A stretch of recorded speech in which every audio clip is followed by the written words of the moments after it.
tarde a todos. Obrigada pelo convite. É sempre uma honra cantar neste espaço e colaborar numa iniciativa desta espécie.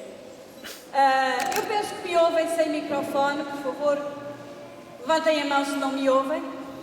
Ninguém levantou a mão. Não, há ali uma mão levantada, não me ouve?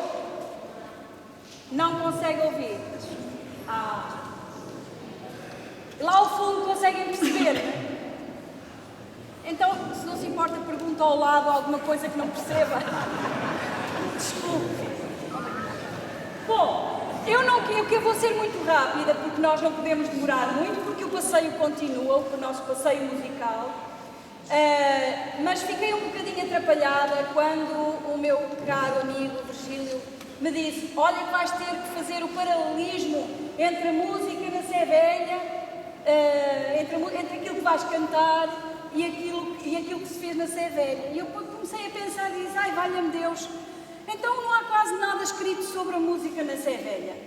Entretanto, em conversa com um outro amigo, César Nogueira, ele disse: olha, não te esqueças que até 1722, quando se fala de Sé de Coimbra, fala-se da Sé Velha. Pois, vamos lá ver o que é que eu consigo arranjar. E então comecei a descobrir que, efetivamente, não há muita coisa escrita sobre a música na Sé Velha. Quando se fala de música em Coimbra, normalmente fala-se da música renascentista e não se fala de Sé Velha, nem Sé, fala-se de Santa Cruz, que foi de onde vieram e que foi a grande escola renascentista em Coimbra.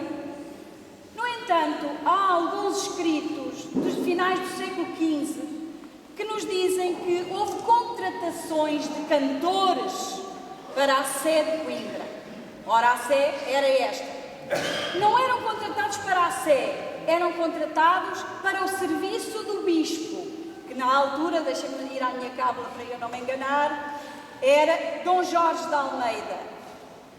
Então, fala-se, houve vários, mas entre os mais importantes encontram-se Vasco Pires e Fernão Gomes Correia. Há muito pouca, eu nunca vi nada transcrito destes dois compositores. Há manuscritos deles, poucos, na secção de manuscritos musicais da Biblioteca da Universidade de Coimbra.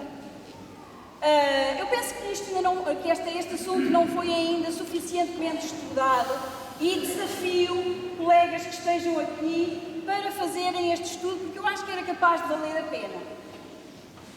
Estes dois cantores também compunham música. E, por exemplo, Vasco Pires, das coisas que existem na Biblioteca Geral da Universidade, existe o primeiro exemplar de uma versão polifónica de um Aleluia sem letra, o que depois se tornou um hábito muito frequente em Portugal, mas é o primeiro. Porque é um Aleluia sem letra? Porque eram poupados e, portanto, com um Aleluia bastava mudar a letra, já dava para as festas todas. E então, este Vasco Pires foi exatamente o compositor, o autor do primeiro Aleluia com estas características.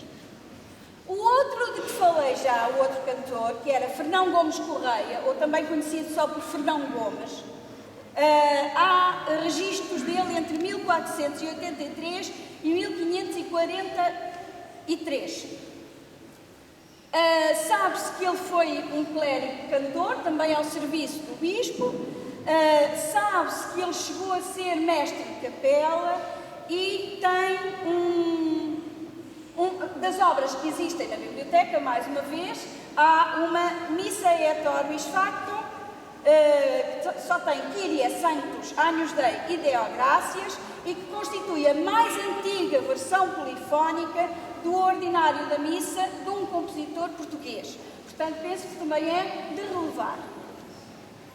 Tirando estes dois compositores, o que é que se fazia aqui na Sé? Cantava-se música de Santa Cruz. Lá estava a grande escola e as composições que eram dos frades de Santa Cruz eram cantadas também aqui na Sé Velha. Para seguirmos essa tradição, nós vamos fazer a mesma coisa. Como podem compreender, não encontrei transcrições de nenhum dos outros, vamos então cantar um compositor de Santa Cruz de Coimbra. Efetivamente, há um monge de Santa Cruz de Coimbra que chegou a ser mestre de capela aqui na Sé, foi Dom Francisco de Santa Maria. Mas pronto, é o que se sabe para já, e por isso, mais uma vez, eu lanço o repto, investiguem e deem-nos mais qualquer coisa. Entretanto, eu penso que Dom Pedro de Cristo, que é o nosso nome, aliás, nós tomamos como patrono exatamente um monge de Santa Cruz, compositor, Dom Pedro de Cristo, considerado um dos maiores compositores da sua época, da escola de Santa Cruz, e como podem compreender, nós gostamos tanto da música dele, que é dele que vamos cantar 4 pequeninas composições, todas diferentes umas das outras, com características muito diferentes. A primeira que nós vamos cantar intitula-se Ai Mi Deus. Ai Mi Deus é um vilancico de Natal. Como é tudo em latim ou em castelhano, neste caso em castelhano, os vilancicos eram música mais levezinha e podiam ser compostos em castelhano em vez de ser em latim. Portanto, existem algumas coisas de Dom Pedro de Cristo compostas em castelhano. Este é um exemplo. A letra Ai Mi Deus, quem possa sido, e a tradução é: ó meu Deus, por que razão sofreis de frio e de dor? Tudo isso faz o amor. Ó meu Senhor, que vos vejo o vosso sangue derramar, isto é apenas o início do cumprimento do vosso desejo.